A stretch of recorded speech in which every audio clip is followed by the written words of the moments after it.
máme tu na novú veterinu. Dobrý deň. Dobrý deň. Čo by ste si priali?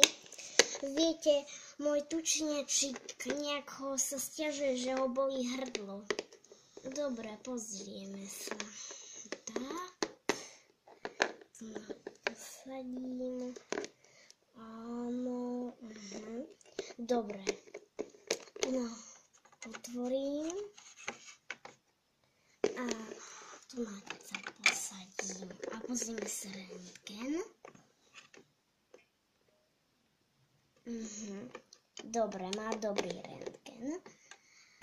Takže myslím, že to bude iba malá výroza. Ale príďte ešte za týždeň ku nám na kontrolu. Dobre, dovidenia a ďakujeme. No, to je zatiaľ.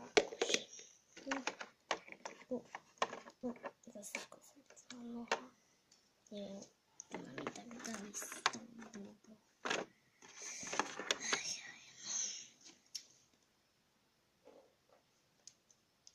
Dobrý deň.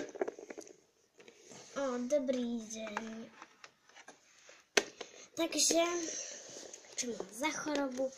Sťažoval sa, že ho nejak bolí strašne uško.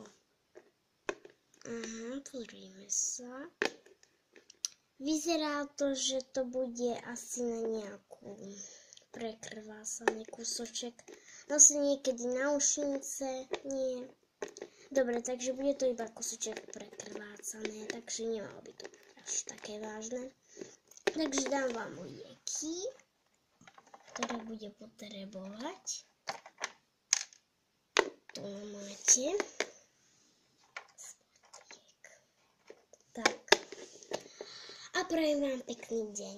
Ďakujeme, dovi.